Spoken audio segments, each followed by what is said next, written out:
Isaiah Jensen never planned on hauling furniture at 7 in the morning, especially not in jeans that barely fit anymore and a hoodie with a permanent ketchup stain near the cuff. "Excuse me, can you help me with this?" He turned at the sound of a woman's voice and saw her struggling to keep a ridiculously huge cream-colored sofa from tipping sideways off a narrow, moving dolly. She was in designer boots, completely out of place next to the rusted U-Haul parked at the curb. Isaiah jogged over. "You're gonna crush yourself. Let me grab the other end." The woman looked up, strands of dark hair stuck to her cheek from the wind, her eyes wide with relief. "Please, I think I underestimated how heavy this is." "I can tell," he said, gripping the other side. "Where's your help?" she laughed, breathless. "Flaked. Twice." He didn't ask more questions. He just carried the couch inside. The building was old but clean, the kind of Brooklyn brownstone that had charm and a landlord who still used handwritten rent slips. Isaiah had seen plenty like it while doing odd jobs. This one had a narrow hallway that made the turn into the apartment tight. "Careful," she warned, biting her lip as he angled the couch. "I got it." With one last push, they wedged the sofa through the door and into her living room. She dropped onto it, exhaling. "That was insane," she said, looking up at him. "Thank you." "No problem," he said, brushing his hands on his jeans. "I'm used to lifting stuff, occupational hazard." "Yeah," she asked, curious. "What do you do?" Isaiah hesitated. "Construction." "When there's work." He didn't add that it had been 2 weeks since his last job, or that he'd pawned his watch yesterday to cover his son's school sneakers. She nodded slowly. "Well, you saved me from a very public furniture disaster. I'm Bianca Grayson, by the way." He shook her hand. "Isaiah." "Isaiah Jensen." They stood there for a second too long. Her phone buzzed from the kitchen counter. She glanced at it but didn't move. "You want coffee or water? It's the least I can offer." Isaiah checked his watchless wrist, then sighed. "Sure. I've got a little time." She smiled and went to the kitchen. He looked around. The place was nice, high ceilings, big windows, but not flashy.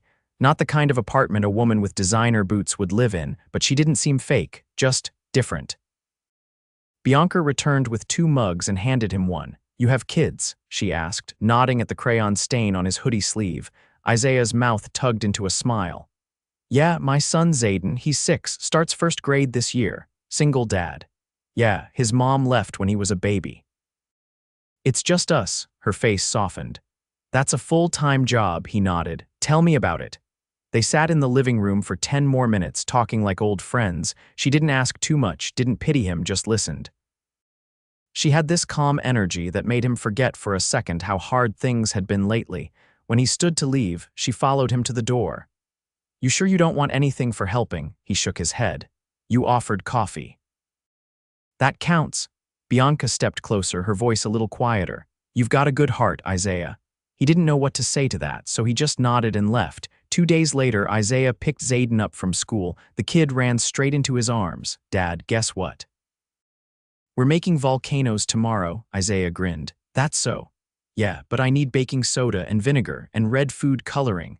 "And okay, Isaiah laughed. "We'll figure it out." As they walked down the sidewalk, a sleek black car slowed beside them. The passenger window rolled down. "Isaiah," it was Bianca. She looked different, not like the girl moving her own furniture. She wore a navy pantsuit, her hair sleek, her makeup perfect. Zayden blinked. "Dad, is that a limo?" Isaiah was stunned. Yeah, Bianca," she smiled. "Hey, I was on my way to a meeting and saw you."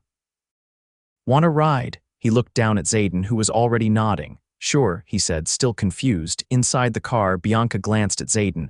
"Hi there, I'm Bianca." "I'm Zayden, are you rich?" Isaiah groaned. Zayden, Bianca laughed. "It's okay, I am actually." Isaiah stared at her. "I run Grayson & Co., she explained. "It's a tech company. We deal mostly with renewable infrastructure. That's why I was moving into Brooklyn closer to our new project site." Isaiah blinked. "You're the CEO," she nodded. "That's why I had no one to help me with that couch. Everyone assumes I've got an army of assistants. I like doing things myself." Zayden was still staring at her. "Do you have a jet?" "Not yet," she grinned. "But I have a driver named Marcus who lets kids play with the window buttons." Zayden squealed and pressed the buttons up and down. Isaiah gave her a look. "You didn't tell me any of that the other day." "You didn't ask," she said simply. Besides, I like just being Bianca, not my title. They dropped Isaiah and Zayden off at their place, a small walk-up with peeling paint and a wobbly screen door. Bianca didn't comment on the building. Instead, she leaned forward. "Dinner tomorrow, my treat." Isaiah hesitated. "I meant all of you," she added. "I want to see Zayden's volcano." Zayden cheered. "She's awesome, Dad. Say yes." Isaiah looked at her, then smiled. "All right." Dinner, Bianca handed over a card. "I'll send Marcus." The next night, they arrived at a restaurant Isaiah couldn't pronounce, the kind with white tablecloths and wine glasses that cost more than his rent. Zayden wore his only button-up shirt. Isaiah wore the cleanest thing he owned. Bianca stood near the entrance, waiting in a soft blue dress, a smile tugging at her lips when she saw them. "Hey, boys." Isaiah's heart kicked up. Dinner was surreal steak Zayden wouldn't touch, wine Isaiah couldn't name, and laughter that came so easy it scared him. After dessert, Bianca leaned across the table. "I meant it, you know." "Meant what?" "I think you're the strongest man I've ever met." Isaiah looked at her, really looked, and realized something dangerous was happening. He was falling for her. And by the look in her eyes, she was falling just as fast. Isaiah adjusted the collar of the blazer Bianca had insisted he borrow for the evening. It wasn't his style, too stiff, too smooth, but when he'd walked out of the fitting room earlier that day, Zayden had given him a double thumbs up and said he looked like a fancy superhero. That alone made the discomfort worth it. Bianca had invited them both to a gallery opening in Manhattan, a benefit event for an arts program she sponsored. Isaiah had hesitated. It wasn't just that he felt out of place in rooms where people used words like curation and investment portfolio. It was that her world was light years from the one he and Zayden lived in. Still, she'd made the invitation impossible to refuse. She'd sent a driver again, but this time with a booster seat already installed. It was a small gesture, but one that told Isaiah she was paying attention. When they arrived, the building glowed with soft amber lights, and the crowd inside shimmered in polished shoes and tailored suits. Bianca stood near the entrance, her posture relaxed but regal, her dress a deep burgundy that made her look like she belonged on the cover of a magazine. Zayden tugged at Isaiah's hand. "She looks like a queen." "Yeah," Isaiah said quietly. "She does." As they approached, Bianca turned. Her eyes lit up not in a polite, rehearsed way, but with something real, something that made Isaiah's chest tighten. "You clean up nice," she said, eyes flicking down to the blazer, then back up with a smile. "You're not too bad yourself," Isaiah replied, clearing his throat as Zayden ran ahead to greet her. She bent down, her voice warm. "Ready to see some wild paintings and eat tiny desserts?" Zayden nodded. "Yes, please." The gallery was larger than Isaiah expected, white walls stretching high above their heads, canvases bursting with color, sculptures that looked like they might tip over at any moment. Waiters weaved through the crowd with trays balanced perfectly in one hand. Zayden took a tiny chocolate tart, bit into it, and whispered, "That's the best thing I've ever had." Bianca laughed. "There's a whole tray of them near the back wall. Go crazy." As Zayden wandered, Isaiah leaned closer. "You sure he's okay running around here?" "He's fine," she said. This place was meant to be loud tonight. They walked side by side, pausing at a painting that looked like a tornado had swallowed a rainbow. Isaiah tilted his head. "Is it upside down?" Bianca laughed. "No, but I asked the same thing the first time I saw it." He watched her as she spoke to a board member, her voice confident but never condescending, her laugh genuine.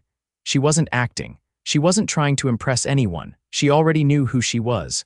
Isaiah had never met a woman like that. Later, while Zayden stacked empty tart cups on a windowsill, Bianca pulled Isaiah aside to a quieter corner. "I have something to ask you," she said, lowering her voice. He studied her. "All right." She hesitated, then met his eyes.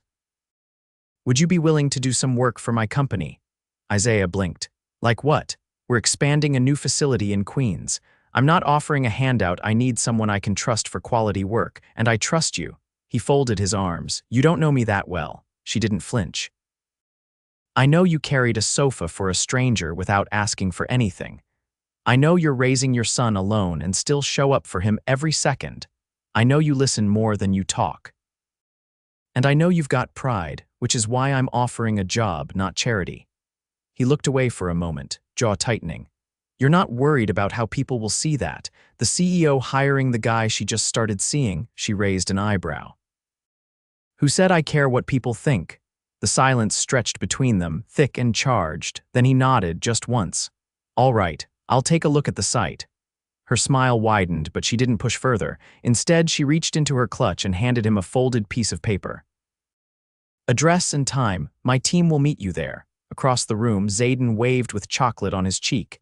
Isaiah raised a hand in return, then turned back. "You didn't have to do this." "I know," she said, "but I wanted to. Not because I feel sorry for you, Isaiah. Because I see something in you that a lot of people miss." He glanced down at the paper. "You ever offer jobs to everyone who helps you move a couch, only the ones I can't stop thinking about," she said. They left the gallery an hour later, full of tiny desserts and too many new names Isaiah couldn't remember. On the ride back, Zayden fell asleep against Isaiah's side, one hand still gripping a napkin-wrapped cookie. Bianca rode with them this time, seated across with her legs crossed, her eyes soft as she watched father and son. Isaiah caught her gaze. "This is all moving fast." "I know," she said, "but it doesn't feel wrong." "No," she agreed. "It really doesn't." The car pulled up in front of his building. Isaiah gently lifted Zayden, careful not to wake him. Bianca stepped out too. "You want me to carry the cookie?" He smiled. He'd notice if it was gone. She touched his arm just above the elbow. "I meant what I said." "I see you." He looked at her, the woman in heels who still knew how to be real, and for the first time in a long while he felt seen, not for what he didn't have, but for who he was, and maybe, just maybe, he was starting to see her too. Isaiah's boots crunched against the gravel as he stepped onto the Queen's project site. Steel beams framed half-built walls, and workers in hard hats shouted directions over the hum of machinery. He'd shown up early, he always did, and already his hands itched for something solid, something to fix, something to rebuild. A man with a clipboard and a faded Mets cap approached. "Jensen?" Isaiah nodded. "Bianca said you'd be stopping by. I'm Ray's site foreman. We've got a drainage issue on the southeast corner that's slowing the whole job. She said you know how to problem solve." Isaiah followed him without a word. He didn't need titles or introductions. The work would speak for itself. By noon, he'd mapped out a new trench plan and flagged a misaligned pipe that no one else had caught. Rays watched him like he was watching a magician pull scarves from thin air. "You want a permanent spot here?" Rays asked, arms crossed. Isaiah didn't answer right away. He thought about the steady paycheck, sure, but also about the weight on his shoulders every time Zayden asked for something he had to pretend they could afford. He could feel that weight shifting. "I do," he said at last. "But not if it means Bianca's just doing me favors." Rays barked a short laugh. "Man, she doesn't play favorites, she plays smart. And she said you were the smartest man she'd ever met who didn't know it yet." Later that evening, Isaiah stepped into his apartment carrying a brown paper bag of takeout. Zayden sat at the kitchen table, plastic dinosaur in one hand, an open workbook in the other. "Smells good," he said, nose twitching. "Bianca sent it," Isaiah replied as he unpacked noodles and something with shrimp he couldn't pronounce. "Said you earned it after crushing your spelling test." Zayden beamed. "Tell her I said thanks." Isaiah didn't respond. He was staring at the small envelope tucked between the plastic utensils and napkins. It had his name on the front in looping, careful handwriting. He waited until Zayden was distracted coloring a volcano, then opened it. Inside was a single ticket to a benefit gala at the Manhattan Conservatory. The note beneath it read, "I'll be at the top of the stairs. Come if you want. No pressure." 2 days later, Isaiah stood at the edge of the gala's grand entrance, tugging at the sleeves of a tailored black jacket. He'd rented it with money Bianca didn't know he had and wouldn't let her offer. The building loomed behind him, all glass and golden light, music drifting down the steps in lilting strings. He climbed the stairs slowly. At the top, she waited, just as promised. Her gown was silver this time, delicate and sleek, her hair swept up to reveal her bare neck and the simple diamond at her throat. "You came," she said. "I wasn't sure I would, but you did."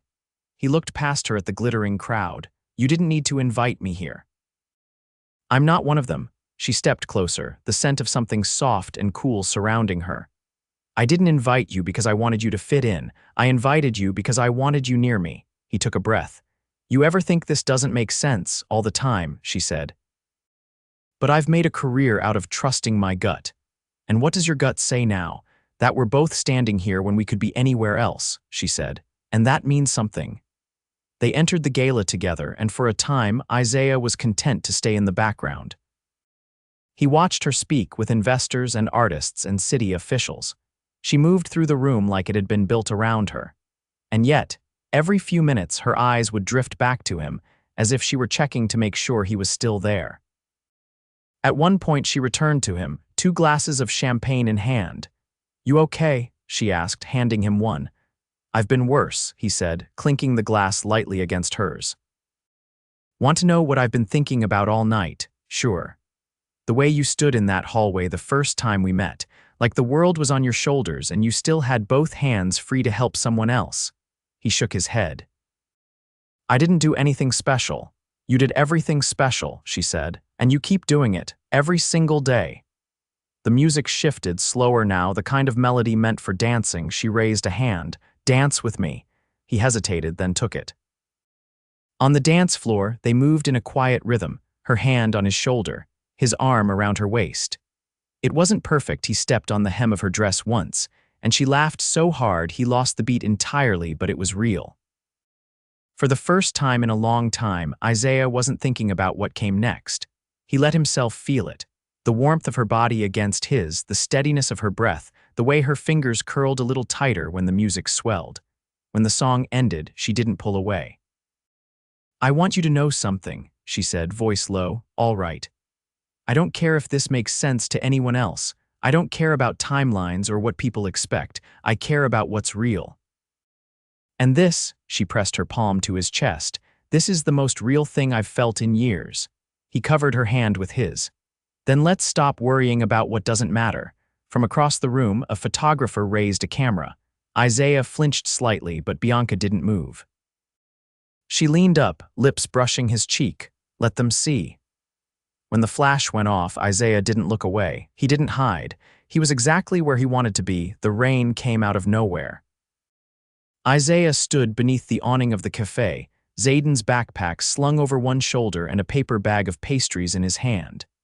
He glanced toward the curb where the car was supposed to be waiting, but traffic had locked up the entire block. Behind him, the patter of rain on the sidewalk quickened. He turned to Zayden. We're gonna make a run for it. You ready? Zayden grinned. Ready. They dashed through the downpour, Isaiah shielding Zayden with the bag as best he could. By the time they reached the glass doors of the Grayson & Co. lobby, both were soaked to the bone. The receptionist behind the marble desk blinked in surprise as they entered, dripping. Bianca's expecting us, Isaiah said, catching his breath. She nodded and waved them through. Zayden wiped his face on Isaiah's sleeve. That was awesome. They rode the elevator up in silence, Isaiah's heart thudding harder with each floor. He hadn't seen Bianca since the gala. Not really. They'd spoken briefly schedule updates, messages through her assistant, but the weight between them had grown heavier, not lighter. When the elevator doors opened, Bianca stood at the far end of the hallway, her heels clicking softly as she walked toward them.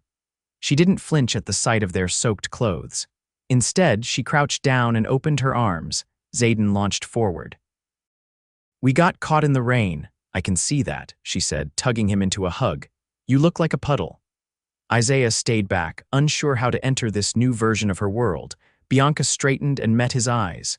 There's a warm conference room down the hall and towels inside. I figured you'd be early. He followed her, water trailing behind him. Zayden darted past them into the room, already pulling off his wet jacket. Inside, the lights were soft and golden, the long table cleared except for a tray of cocoa and a stack of soft gray towels. Isaiah dried off in silence, watching Bianca as she poured drinks. I've been thinking, she said, handing him a mug, about you, this, us. Isaiah didn't sit. I've been thinking too. Good. Then I can say this without sounding insane. She set her mug down. I've spent years building something that matters. I've led projects across oceans, stood in rooms filled with people who were born convinced they belonged there. but none of it has ever made me feel anchored. Not until you. Isaiah looked down at the steam rising from his mug. I don't know how to be part of your world. I'm not asking you to be. She stepped closer. I want us to build a new one together. He met her eyes. You're not afraid of what people will say. I've handled worse than gossip, she said. But I am afraid of losing something real because we're both too proud to reach for it. He exhaled, long and slow. I've never had anything handed to me. Everything I've got, I've fought for. I know, she said. That's why I trust you.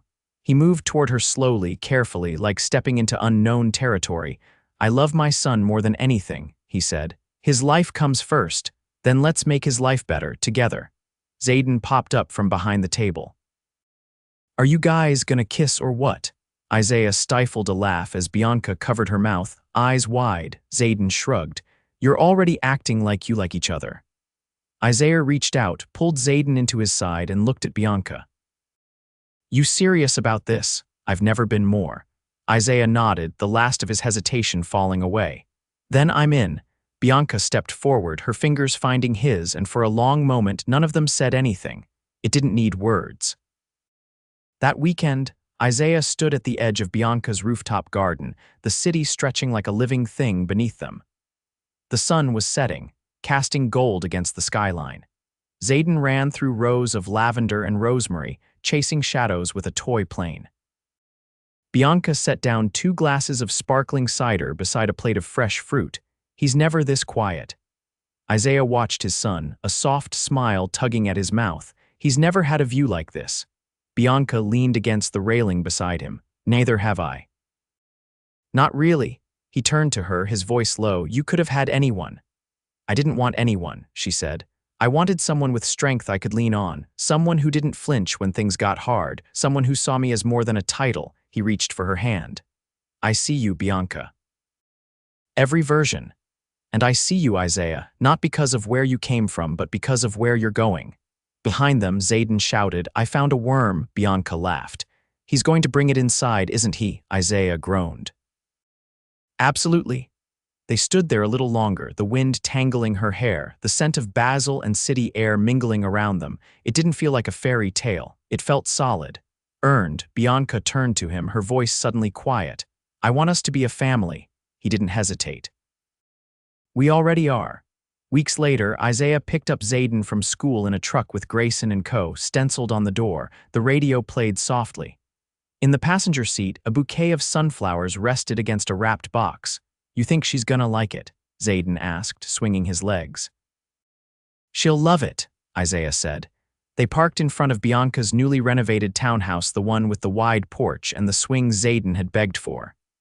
Inside, the lights glowed warm. When Bianca opened the door, Isaiah kissed her before she could speak. I got you something, he said, handing her the box. Inside was a framed drawing Zayden's work. 3 stick figures stood under a big sun, one labeled me, one dad, and one B. Bianca's throat tightened. I love it. Isaiah pulled her into a hug, holding her close. No more waiting. No more questions, just this, a strong man. A brilliant woman, a boy with a toy plane, and a love built not from wealth but from choice. From the moment he lifted that sofa, he hadn't just changed her day, he'd changed her life. Isaiah stood at the edge of the terrace, sleeves rolled up, hands braced on the stone railing as the distant hum of the city pulsed below. The evening breeze carried a trace of lilac from the planters near the steps, and the sky had just begun to melt into that brief moment between lavender and twilight gray. Behind him, Bianca stepped out barefoot, the hem of her linen dress brushing the flagstones. She carried 2 glasses of iced tea and a folder tucked beneath one arm, which she set down on the outdoor table before joining him. I know that look, she said. Something's on your mind. He turned slightly, the lines around his eyes tighter than usual. Got a call from my sister this morning. She's been offered a job in California. She was hoping I'd consider letting Zayden visit for a few weeks this summer. Bianca leaned her elbows on the railing beside him. How do you feel about that? I want him to see family, but the idea of him being that far without me. It knocks the wind out of me, she nodded. You've never been apart that long, have you? He shook his head. Not once. Then, quieter, I'm not sure who I am without him around. You're still his dad, whether he's in the next room or across the country. He reached over, brushing her fingers. You always make things sound simple. I don't think it's simple at all, but I think the part that matters is knowing you've built something solid enough that he'll always come back to it. Isaiah looked at her, the woman who had seen every part of him without flinching. You think we're solid, I think we're real, she said, and nothing's more solid than that. He pulled her gently toward him, her palm ending up flat against his chest. You've changed everything for me. I didn't change you, she said. I just helped you see what was already there. Later that week, Isaiah walked into Bianca's office where she sat cross-legged on the floor, surrounded by blueprints. She was on a video call with a city council member, headset looped around her neck, brows furrowed in focus. He waited until she muted the call and looked up. I need to ask you something, he said. She pushed the headset aside. You look serious. I am. He walked to her, knelt down in front of her, and pulled a velvet box from his back pocket. Her breath caught, but she didn't move. Isaiah opened the box, revealing a simple gold band with a single sapphire in the center. This isn't flashy, it's not designer. I had it made by a guy I worked construction with in Queens. He makes jewelry on the side, said every stone has a story. I picked sapphire because it's steady, strong. Like you. Bianca stared at him, eyes wide, jaw slack. I love you, he said. Not because of the world you built, but because of how you let me into it. I want to build the rest of my life with you. Will you marry me? Tears welled in her eyes as she nodded, completely speechless. He slipped the ring on her finger, and she pulled him into a kiss so deep it blocked out the rest of the world. The headset beeped behind them, a council member asking if she was still there, but Bianca didn't even glance back. The wedding was private. Just them, Zayden, Isaiah's sister, and a handful of close friends. They held it in the rooftop garden, with wildflowers blooming in mismatched pots and fairy lights strung between the beams. Bianca wore a dress with no train, no veil, just soft silk that moved like water around her legs. Isaiah wore his grandfather's cufflinks, polished until they gleamed. Zayden stood between them, holding their hands as they exchanged vows. I promise to never let the world get so loud I forget how much I need your voice, Bianca said, her thumb brushing Isaiah's knuckles. I promise to keep showing up, Isaiah replied, voice steady. Even on the hard days, especially then. Zayden grinned up at them. Can I say something too? Bianca wiped a tear and nodded. I'm glad you found each other, 'cause now we're like a superhero team. But with snacks. Laughter broke through the emotion and the efficient smiled. By the power vested in me, and with the approval of your miniature best man, I now pronounce you husband and wife. They kissed under the stars, wrapped in the scent of rosemary and warm summer air. Weeks passed. Then months. Bianca stepped down from day-to-day operations at Grayson & Co., promoting a team she had personally mentored. Isaiah launched his own independent construction firm, specializing in sustainable design. They converted the brownstone next door into a community center, offering job training and tutoring programs. Zayden called it the Fortress. One evening, Isaiah came home late, dust on his shirt and a rolled-up blueprint tucked under one arm. Bianca was curled on the couch, a book in her lap, her feet resting in Zayden's as he colored. I've got news, Isaiah said, setting the blueprint on the table. Bianca looked up. Good or bad, depends how you feel about open land in Vermont. Her eyes narrowed in curiosity. There's this spot, he continued. Old farmhouse, needs work, but there's a stream and a porch and enough space for Zayden to build a treehouse and never come down. Figured it could be our place to unplug, just us. Bianca walked to him slowly, brushing the dust from his collar. You already know how I feel about building something new. He kissed her gently, resting his forehead against hers. Then let's build it. That night, Zayden fell asleep on the couch, wrapped in a blanket with a crayon still clutched in one hand. Bianca leaned into Isaiah's shoulder, her ring catching the lamplight. They didn't need music or champagne or spotlights. They had each other. They had the future. Love, they had learned, wasn't about the world you came from. It was about the world you chose to build, together.